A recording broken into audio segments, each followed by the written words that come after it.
ثابت بن قیس بن شماس رضی اللہ تعالیٰ عنہ۔ آپ صلی اللہ علیہ وسلم کے آخری زمانے کا ذکر ہے کہ ایک دن سرور عالم صلی اللہ علیہ وسلم اپنے جانثاروں کے درمیان رونق افروز تھے اور کسی مسئلے کے بارے میں گفتگو ہو رہی تھی کہ دوران گفتگو میں اچانک کچھ صحابہ کی آوازیں معمول سے زیادہ بلند ہو گئی۔ دربار رسالت میں صحابہ کی یہ بلند آہنگی اللہ تعالیٰ کو پسند نہ آئی اور فوراً یہ آیت نازل ہوئی، یا ایھا الذین آمنوا لا ترفعوا اصواتکم فوق صوت النبی ولا تجہروا لہ بالقول کجہر بعضکم لبعض ان تحبط اعمالکم وانتم لا تشعرون۔ اے لوگوں جو ایمان لائے ہو، اپنی آواز نبی کریم صلی اللہ علیہ وسلم کی آواز سے بلند نہ کرو اور نہ نبی کریم صلی اللہ علیہ وسلم کے ساتھ اونچی آواز سے بات کیا کرو جس طرح تم آپس میں ایک دوسرے کے ساتھ کرتے ہو، کہیں ایسا نہ ہو کہ تمہارا کیا کرایا سب غارت ہو جائے اور تمہیں خبر بھی نہ ہو۔ اس آیت کے نزول پر صحابہ اکرام خوف الہی سے لرز اٹھے اور انہوں نے عہد کیا کہ حضور اکرم صلی اللہ علیہ وسلم کے سامنے اپنی آوازوں کو ہمیشہ پست رکھیں گے۔ حاضرین مجلس میں ایک صاحب رسول جن کی آواز بڑی پاٹدار تھی اس قدر متاثر ہوئے کہ گھر جا کر گوشہ تنہائی میں بیٹھ گئے اور ہر وقت توبہ استغفار میں مشغول رہنے لگے۔ جب مسلسل چند دن تک حضور اکرم صلی اللہ علیہ وسلم نے ان کو مجلس میں نہ دیکھا تو ان کے بارے میں دریافت فرمایا کہ کہیں علیل تو نہیں ہے۔ سید الاوس حضرت سعد بن معاذ رضی اللہ تعالیٰ عنہ نے عرض کیا، یا رسول اللہ میں ان کی خبر لاتا ہوں۔ چنانچہ جب وہ ان صحابی کے گھر پہنچے تو دیکھا کہ وہ صحابی حزن و ملال کی تصویر بنے بیٹھے ہیں۔ حضرت سعد رضی اللہ تعالیٰ عنہ نے کہا، آپ چند دن سے مجلس نبوی میں نظر نہیں آئے، آج حضور اکرم صلی اللہ علیہ وسلم نے مجھے آپ کا حال دریافت کرنے کے لیے بھیجا ہے۔ انہوں نے بڑی غمگین آواز میں کہا، خیریت کہاں؟ بارگاہ الہی سے رسول اکرم صلی اللہ علیہ وسلم کے سامنے اونچی آواز سے بولنے کی ممانعت اور وعید نازل ہو چکی ہے۔ آپ جانتے ہیں کہ مجلس نبوی میں آپ سب میں زیادہ میری ہی آواز بلند ہو جاتی ہے۔ اب یہ غم میری کمر کو توڑے ڈالتا ہے کہ میرا سارا عمل رائیگاں جائے گا اور میں دوزخی ہو گیا۔ حضرت سعد رضی اللہ تعالیٰ عنہ نے حضرت صلی اللہ علیہ وسلم کی خدمت میں واپس جا کر یہ ساری بات سنائی تو آپ صلی اللہ علیہ وسلم نے فرمایا، وہ دوزخی نہیں بلکہ اہل جنت میں سے ہے۔ یہ صاحب رسول جن کو سرور کونین فخر موجودات خیر الخلائق رحمت عالم صلی اللہ علیہ وسلم نے واضح الفاظ میں جنتی ہونے کی بشارت دی، حضرت ثابت بن قیس انصاری رضی اللہ تعالیٰ عنہ تھے۔ سیدنا ابو محمد ثابت بن قیس انصار مدینہ کے خاندان حضرت سے تعلق رکھتے تھے۔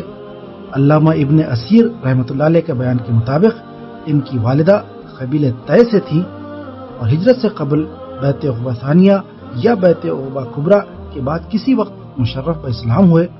ان میں فطرتاً خطابت اور تقریر کا ملکہ موجود تھا اور وہ اپنی فصاحت، بلاغت اور قوت تقریر کے لحاظ سے اہل مدینہ میں منفرد حیثیت رکھتے تھے۔ آواز بھی بڑی پاٹدار تھی، اسی لیے انصار نے ان کو اپنا خطیب بنایا تھا۔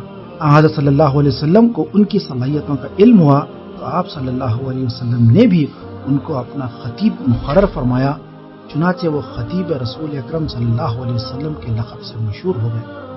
حافظ ابن حجر رحمۃ اللہ علیہ نے الاصابہ میں لکھا ہے کہ رسول اکرم صلی اللہ علیہ وسلم جب ہجرت کر کے مدینہ تشریف لائے تو انصار مدینہ نے ایسے جوش اور مسرت کے ساتھ آپ صلی اللہ علیہ وسلم کا استقبال کیا کہ چشم فلک نے ایسا نظارہ نہ پہلے کبھی دیکھا تھا، نہ اس کی نظیر شاید اس کے بعد ان کو دیکھنے کو ملی۔ استقبال کرنے والے اصحاب میں حضرت ثابت بن قیس رضی اللہ تعالیٰ عنہ بھی تھے۔ حضرت صلی اللہ علیہ وسلم کی خدمت میں پہنچ کر انہوں نے عرض کیا، یا رسول اللہ ہم آپ کی اس طرح حفاظت کریں گے جس طرح اپنی جان اور اولاد کی حفاظت کرتے ہیں، لیکن ہمیں اس کا صلہ کیا ملے گا؟ آپ صلی اللہ علیہ وسلم نے فرمایا، جنت۔ اس پر تمام لوگ پکار اٹھے، ہم سب اس پر راضی ہیں۔ حضرت ثابت رضی اللہ تعالیٰ عنہ بڑے مخلص صحابی تھے اور بڑے بہادر بھی۔ انہوں نے تمام جنگوں میں رسول اکرم صلی اللہ علیہ وسلم کے ساتھ شرکت کی سوائے بدر کے، جس میں شریک شاید وہ کسی علالت یا مدینے میں عدم موجودگی کی وجہ سے نہ کر پائے۔ اس کے علاوہ تمام غزوات میں آپ نے بڑی مجاہدانہ شرکت کی اور ہر مارکے میں بڑی ثابت قدمی سے داد شجاعت دی۔ عام الوفود 9 ہجری میں بنو تمیم کا وفد بڑے ٹھاٹ باٹ کے ساتھ مدینہ آیا۔ یہ 70 یا 80 آدمیوں پر مشتمل تھا اور اس میں قبیلے کے بڑے بڑے روسا، آتش بیاں خطیب اور بلند پایا شاعر شامل تھے۔ زمانے جاہلیت میں عربوں میں مفاخرت اور مقابلت کا جذبہ بہت شدید تھا۔ اور وہ ہر وصف میں ایک دوسرے سے مقابلہ کیا کرتے تھے۔ بنو تمیم کے دماغوں میں بھی خاندانی فخر و غرور کا نشہ سمایا ہوا تھا۔ انہوں نے آستان نبوی پر جا کر دیہاتی انداز میں بے تحاشا آوازیں دینی شروع کر دی، محمد صلی اللہ علیہ وسلم باہر آؤ اور ہماری بات سنو۔ حضرت صلی اللہ علیہ وسلم کو ان کا اکھڑپن ناگوار تو گزرا، لیکن آپ صلی اللہ علیہ وسلم سراپا و کرم تھے۔ باہر نکل کر بڑی خندہ پیشانی سے ملاقات فرمائی۔ رئیس وفد اقرا بن حابس نے کہا، ہم آپ سے مفاخرت کرنا چاہتے ہیں، اس کے بعد ہی اسلام کی بات ہوگی۔ حضرت صلی اللہ علیہ وسلم نے فرمایا، میں فخاری اور شیر بازی کے لیے مبعوث نہیں ہوا ہوں، لیکن اگر تم یہی چاہتے ہو تو اللہ کے فضل سے ہم اس سے بھی باہر نہیں ہیں۔ چنانچہ بنو تمیم میں ایک شخص عطار بن حاجب تھے۔ وہ نہایت زبان آور اور فصیح البیان خطیب تھے، اور ایک دفعہ نوشیروان کے دربار میں اپنی زور خطابت کا مظاہرہ کر چکے تھے۔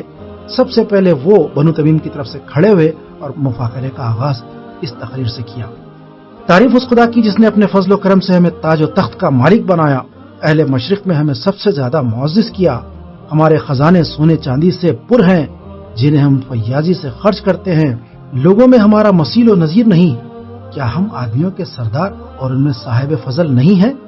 اگر کسی اور کو یہ دعویٰ ہو تو وہ ہمارے سامنے آئے اور ہمارے قول سے اچھا قول اور ہمارے حالات سے اچھے حالات پیش کرے۔ اب مجھ کو جو کہنا تھا کہہ چکا۔ عطار اپنی تقریر ختم کر کے بیٹھے تو حضرت صلی اللہ علیہ وسلم نے حضرت ثابت رضی اللہ تعالیٰ عنہ سے فرمایا، ثابت اٹھو اور اس کا جواب دو۔ حضرت ثابت رضی اللہ تعالیٰ عنہ نے تعمیل ارشاد کی اور عطار کے جواب میں یہ خطبہ دیا، حمد و ستائش اس خدائے عز و جل کی جس نے زمین و آسمان کو پیدا کیا، ان پر اپنا حکم جاری کیا، اپنی کرسی اور اپنے علم کو وسعت دی۔ وہ قادر مطلق ہے، جو کچھ ہوتا ہے اسی کی حکم اور قدرت سے ہوتا ہے۔ اس کی قدرتوں میں سے ایک یہ ہے کہ اپنی مخلوق میں سے ایک پیغمبر مبعوث کیا جو سب سے زیادہ شریف النفس ہے، سب سے بڑھ کر راست گو اور سب سے زیادہ بلند اخلاق ہے۔ پھر اس پیغمبر پر ایک کتاب نازل کی اور اپنی خلقت کا اس کو امانت دار بنایا، اور وہی ہستی ہے جسے اللہ تعالیٰ نے سارے عالم سے برگزیدہ کیا اور سارے عالم کا خلاصہ بنایا۔ پھر اس نے لوگوں کو حق کی طرف بلایا تو اس کی قوم اور اقربا میں سے پہلے مہاجرین نے اس کی دعوت کو قبول کی جو نسب میں سب سے افضل ہے، ان کے چہرے سب سے زیادہ روشن ہیں اور ان کے اعمال سب سے زیادہ اچھے ہیں۔ پھر ان کے بعد سارے عرب میں سے ہم گروہ انصار نے دعوت حق پر لبیک کہی، لہٰذا ہمارا فخر صرف یہ ہے کہ ہم اللہ کے انصار اور رسول اللہ کے وزیر ہیں، اور لوگ جب تک ایمان نہ لائیں اور لا الہ الا اللہ نہ کہیں ہم ان سے لڑتے رہیں گے، اور جو کوئی اللہ اور اللہ کے رسول صلی اللہ علیہ وسلم کو ماننے سے انکار کرے گا ہم اس کے خلاف راہ خدا میں جہاد کریں گے، اور جہاد کرنا ہمارے لیے کوئی دشوار کام نہیں ہے۔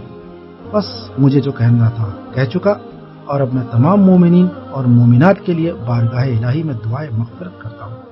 اس کے بعد شعر و شاعری کا مقابلہ ہوا جس میں بنو تمیم کی طرف سے زرخان بن بدر اور آپ صلی اللہ علیہ وسلم کی طرف سے حضرت حسان بن ثابت رضی اللہ تعالیٰ عنہ نے حصہ لیا۔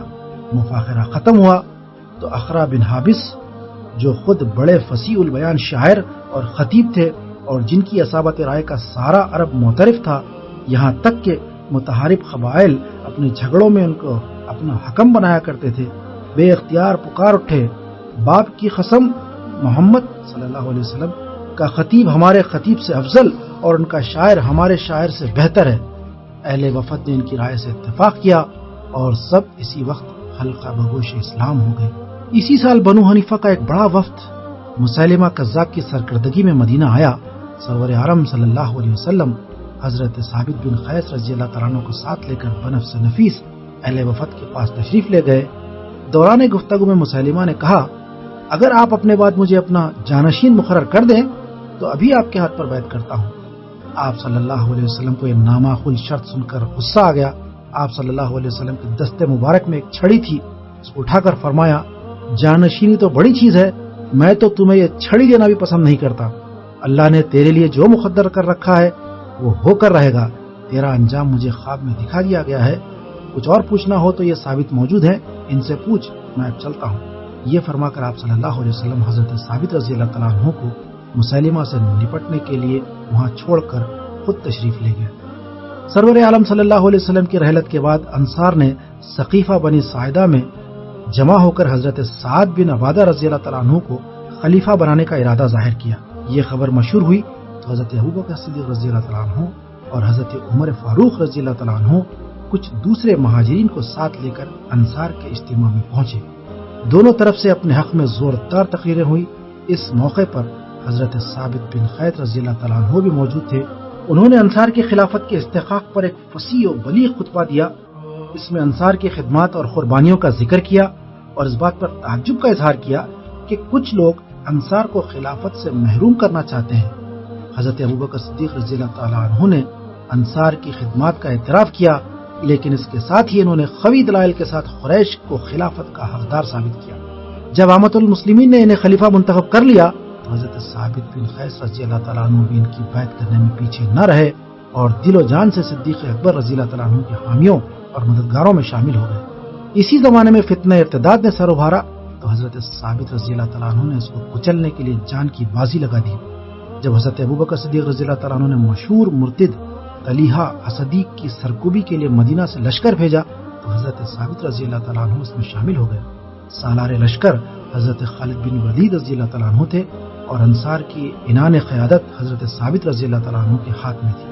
مسلمانوں نے مرتدین کو زبردست شکست دی اور طلیحہ نے اپنے کچھ ساتھیوں کے ہمراہ شام کی طرف راہ فرار اختیار کی۔ خدا کی شان یہی طلیحہ بعد میں اسلام کے زبردست مجاہد بنے۔ حضرت عمر فاروق رضی اللہ تعالیٰ عنہ کے عہد خلافت میں انہوں نے دوبارہ خلوص دل سے اسلام قبول کیا اور حج کے لیے مدینہ آئے۔ وہیں حضرت عمر رضی اللہ تعالیٰ عنہ کے ہاتھ پر بیعت کی۔ اس موقع پر امیر المومنین نے ان کو ارتداد میں مبتلا ہونے پر ملامت کی تو عرض کیا، امیر المومنین، یہ بھی کفر کے فتنوں میں سے ایک فتنہ تھا جسے اسلام نے ہمیشہ کے لیے ختم کر دیا۔ طلیحہ کا شمار شجاعان عرب میں ہوتا تھا اور انہیں 1000 سواروں کے برابر مانا جاتا تھا۔ شام کے جہاد میں انہوں نے سرفروشی اور جاں بازی کے زبردست کارنامے انجام دیے۔ 12 ہجری میں مسیلمہ کذاب کے خلاف یمامہ کی خونریز جنگ پیش آئی۔ حضرت ثابت رضی اللہ تعالیٰ عنہ اس میں بھی والہانہ جوش و خروش کے ساتھ شریک ہوئے۔ ایک موقع پر جب مسلمانوں کی صفوں میں رکھنا پڑا اور وہ پیچھے ہٹے تو حضرت ثابت رضی اللہ تعالیٰ عنہ بے قرار ہو گئے اور نہایت حسرت کے ساتھ کہا کہ ہم عہد رسالت میں یوں نہیں لڑا کرتے تھے۔ یہ کہہ کر وہ ایک گڑھے میں قدم جما کر دشمن کے مقابلے میں ڈٹ گئے۔ جو مرتد ان کی طرف آتا اسے اپنی تلوار سے ڈھیر کر دیتے۔ آخر دشمنوں نے نرغہ کر کے خطیب رسول صلی اللہ علیہ وسلم پر تلواروں اور برچھیوں کا مے برسا دیا اور یوں وہ رتبہ شہادت پر فائز ہو گئے۔ حضرت انس بن مالک رضی اللہ تعالیٰ عنہ سے روایت ہے کہ حضرت ثابت رضی اللہ تعالیٰ عنہ کے جسم پر نہایت عمدہ زرہ تھی۔ ان کی شہادت کے بعد کسی مسلمان نے اتار لی۔ ایک دوسرے مسلمان نے خواب میں دیکھا کہ حضرت ثابت رضی اللہ تعالیٰ عنہ ان سے کہہ رہے ہیں، میرے فلاں مسلمان بھائی نے میری زرہ اتار لی ہے، آپ خالد بن ولید رضی اللہ تعالیٰ عنہ سے کہیں کہ یہ اس سے واپس لے لے، مجھ پر اتنا قرض ہے، خلیفۃ رسول یہ زرہ بیچ کر میرا قرض ادا کر دے اور میرا فلاں غلام آزاد کر دے۔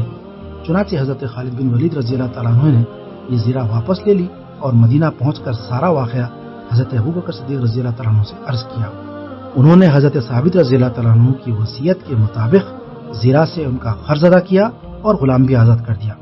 حضرت ثابت رضی اللہ تعالیٰ عنہ نے اپنے پیچھے 4 لڑکے اور 1 لڑکی چھوڑی۔ ان سے چند احادیث بھی مروی ہیں جن کو ان کے صاحبزادے محمد اور صاحبزادی کے علاوہ حضرت انس بن مالک رضی اللہ تعالیٰ عنہ اور عبد الرحمن بن ابی لیلہ رحمۃ اللہ علیہ نے روایت کیا ہے۔ حضرت ثابت رضی اللہ تعالیٰ عنہ کا شمار جلیل القدر صحابہ میں ہوتا ہے۔ ان کے صحیفہ اخلاق کے نمایاں ابواب احترام رسول اکرم صلی اللہ علیہ وسلم، خشیت الہی اور شوق جہاد تھے۔ ان کے احترام رسول اور خشیت الہی کا ایک واقعہ اوپر بیان کیا جا چکا ہے۔ علامہ حاکم رحمۃ اللہ علیہ اور امام ذہبی رحمۃ اللہ علیہ نے ان کے صاحبزادے محمد بن ثابت رضی اللہ تعالیٰ عنہ سے اور علامہ طبرانی نے ان کی صاحبزادی سے اسی قسم کا ایک اور واقعہ بیان کیا ہے۔ وہ کہتے ہیں جب سورہ لقمان کی یہ آیت نازل ہوئی، ان اللہ لا یحب کل مختال فخور، کہ بے شک اللہ تعالیٰ کسی تکبر کرنے والے کو پسند نہیں فرماتا، تو حضرت ثابت رضی اللہ تعالیٰ عنہ ہیبت الہی سے لرزہ بر اندام ہو گئے اور گھر میں بیٹھ کر رونا شروع کر دیا۔ حضرت صلی اللہ علیہ وسلم نے ایک آدمی بھیج کر بلا بھیجا اور پوچھا کیا بات ہے؟ انہوں نے عرض کیا، یا رسول اللہ، میں زینت، جمال اور اپنی تعریف پسند کرتا ہوں، مجھے ڈر ہے کہ اس آیت کی روح سے میں تباہ نہ ہو جاؤں۔ آپ صلی اللہ علیہ وسلم نے فرمایا، اے ثابت، کیا تم اس بات سے راضی نہیں کہ تم اس طرح بھلائی کی زندگی گزارو کہ تمہاری تعریف کی جائے اور شہادت کی موت پا کر تم جنت میں داخل ہو جاؤ؟ عرض کیا، یا رسول اللہ، یہ باتیں تو مجھے پسند ہیں۔ حضرت صلی اللہ علیہ وسلم کو حضرت ثابت رضی اللہ تعالیٰ عنہ سے بہت محبت تھی اور آپ صلی اللہ علیہ وسلم ان پر بڑی شفقت فرماتے تھے۔ ابی عبید رحمۃ اللہ علیہ نے کتاب الاموال میں لکھا ہے کہ غزوہ بنی قریظہ میں جو یہودی قیدی بنائے گئے، ان میں سے حضرت صلی اللہ علیہ وسلم نے 2 قیدیوں کی جاں بخشی فرمائی۔ ان میں سے ایک زبیر بن باتا تھے، اسے حضرت صلی اللہ علیہ وسلم نے محض حضرت ثابت بن قیس رضی اللہ تعالیٰ عنہ کی خاطر چھوڑا، کیونکہ اس نے زمانے جاہلیت میں جنگ بواس کے موقع پر حضرت ثابت رضی اللہ تعالیٰ عنہ کو پناہ دی تھی۔ آپ صلی اللہ علیہ وسلم نے زبیر کے احسان کا بدلہ ادا کرنے کے لیے اسے حضرت ثابت رضی اللہ تعالیٰ عنہ کے سپرد کر دیا۔ حافظ ابن حجر رحمۃ اللہ علیہ نے تہذیب التہذیب میں بیان کیا ہے کہ ایک دفعہ حضرت ثابت رضی اللہ تعالیٰ عنہ علیل ہو گئے اور چلنے پھرنے کے قابل نہ رہے۔ حضرت صلی اللہ علیہ وسلم کو جب خبر ہوئی تو آپ صلی اللہ علیہ وسلم بنفس نفیس خود ان کی عیادت کے لیے تشریف لے گئے اور ان الفاظ میں ان کی شفا یابی کی دعا کی، اذهب الباس رب الناس ان ثابت بن قیس بن شماس رضی اللہ تعالیٰ عنہ۔ عزیز سامعین، یہ تھے حضرت ثابت بن قیس رضی اللہ تعالیٰ عنہ، جن کی سیرت کے کچھ واقعات میں آپ کے سامنے گوش گزار کیا۔ آخر دعوانا الحمدللہ۔